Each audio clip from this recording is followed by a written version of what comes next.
On va parler de ce qui se passe en Côte d'Ivoire à Amadou Bakayoko. Ça fait 3 ans que la chute de Laurent Gbagbo. Il y a eu de nombreuses attaques dans l'ouest du pays. L'une des dernières en date était à Fété, dans le département de Grabo. 13 personnes ont été tuées.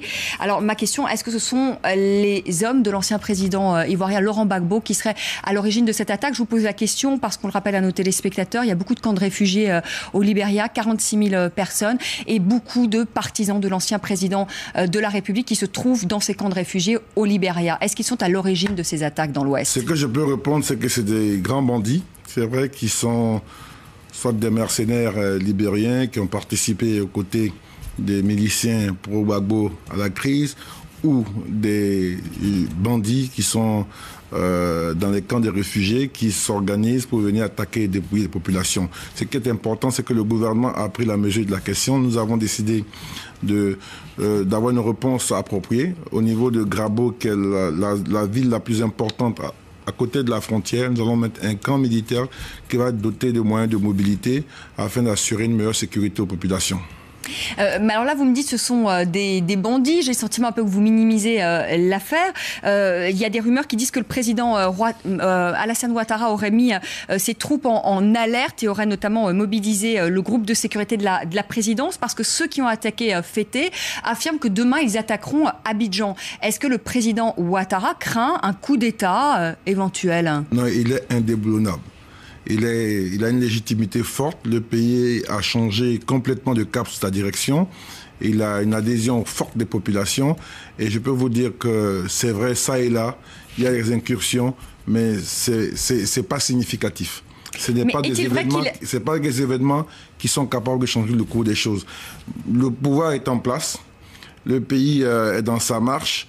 Et vraiment, je ne veux rien minimiser, mais nous sommes très confiants de notre capacité à aller tranquillement au terme du mandat du président. Mais est-il vrai qu'il a mobilisé son groupe de sécurité à la présidence? Non, je ne crois pas qu'il a eu besoin de mobiliser le groupe de sécurité à la présidence. Ce qu'affirme la lettre du continent, qui est toujours très bien informée. C'est pour ça que je vous pose la question. Je ne veux pas apporter plus de crédit à votre confrère, le confrère que vous citez, mais je ne veux pas reprendre ces propos-là. Lorsque l'on parle de la Côte d'Ivoire, on pense évidemment à la réconciliation, parce que c'était un pays qui était déchiré entre les partisans d'Alassane Ouattara et ceux de Laurent Gbagbo. Aujourd'hui, Amnesty International, mais également d'autres organisations, dénoncent une justice à 2 vitesses. Des proches de Laurent Gbagbo lui-même est à la CPI, Charles Blé Goudé est à la CPI également, et puis des partisans de Laurent Gbagbo sont aujourd'hui en détention. En revanche, aucun proche ou ceux qui ont aidé Alassane Ouattara à prendre le pouvoir, aujourd'hui, ne sont en prison. Lorsqu'il y a eu cette guerre post-électorale, et notamment lors d'affrontements et de massacres à Douékoué, où les forces d'Alassane Ouattara ont été directement pointées du doigt, il y a eu des enquêtes, et aujourd'hui, personne n'est déféré devant la justice. Pourquoi ? Écoutez, d'abord, je vais me permettre de juste contredire un peu ce que vous dites. Il y a des militaires qui sont proches, on va dire, qui ne sont pas dans la configuration de ce que vous appelez les militaires proches du camp Gbagbo, qui sont passés devant les tribunaux. Il y a le cas le plus célèbre, c'est le 24 juin dernier, le caporal Ladji Touré, qui a été condamné à la prison à vie pour l'assassinat d'un commissaire. Il y a 82 affaires qui sont pendantes devant les tribunaux, le tribunal militaire et autres. Ce que je veux dire, c'est que la justice, pour nous, n'est pas une option. C'est un vrai choix pour renforcer la reconstruction du pays. Ensuite, la justice a son timing, a ses contraintes, et dans notre pays, après la crise, elle s'était complètement affaissée. Il fallait la reconstruire. Le président a investi près de 10 milliards pour rétablir les tribunaux, les centres de détention, etc. Donc aujourd'hui, ce qui est important ce qui est important pour nous, c'est que la justice ne traite pas en fonction des camps, mais en fonction des infractions. S'il y a des infractions qui sont relevées ça et là, mais elle fera son travail. Vous parlez oui, mais je parle par exemple de la CPI. Laurent Gbagbo est à la CPI, Charles Blé Goudé est à la CPI, alors qu'il y a aussi eu des crimes de guerre, d'après Amnesty International. Ce serait injuste de chercher forcément des candidats à la CPI parce qu'il y en a d'un côté et de l'autre côté, même s'il n'y en a pas. Donc la justice doit traiter des faits et des infractions. Ce n'est pas forcément des camps. Si c'est un jeu d'équilibrisme, quand on en a pris à gauche, il faut en prendre à droite, mais ce ne serait pas juste. Moi, je pense qu'il faut laisser les juges. Vous estimez que c'est équilibré bien sûr, aujourd'hui? La justice, elle doit rester neutre et juste, c'est une force qui est irradiante. Donc, on n'a pas besoin de dire, parce qu'on en a pris dans une équipe, il faut en prendre là. Il faut analyser les faits, leur gravité. Et à la CPI, on traite des questions de crimes contre l'humanité. Mais si les juges estiment qu'il y a des personnes qui sont passibles de ces infractions, mais elle va les interpeller. Donc pas de justice à deux vitesses. Ah non, c'est pas la vision qu'on a. Parce que le FPI, par exemple, l'ancien parti de Laurent Gbagbo, dénonce aujourd'hui des détentions arbitraires, affirme qu'il y a 1000 prisonniers politiques dans les prisons ivoiriennes. Il n'y a aucun prisonnier politique en Côte d'Ivoire. Un prisonnier politique, c'est quelqu'un qui est détenu pour ses idées.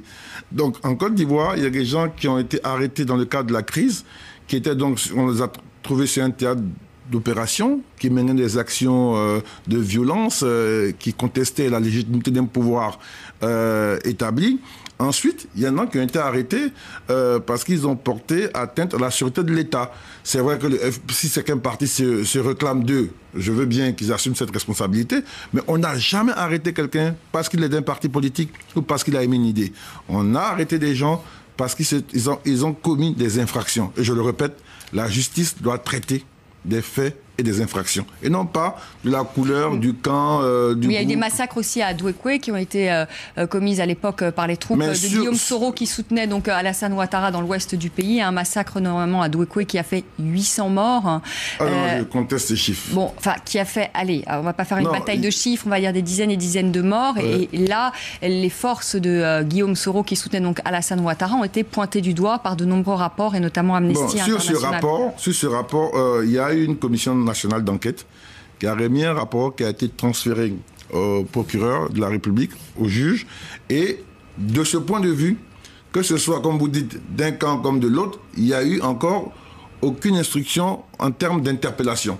Donc il faut laisser la justice faire son travail dans le temps. Ahmed Bakayoko, François Hollande est attendu à Abidjan le 17 juin et on a appris ce soir qu'il rencontrerait peut-être une délégation du FPI, donc, qui est l'ancien parti de Laurent Gbagbo. Est-ce que vous vous en félicitez ?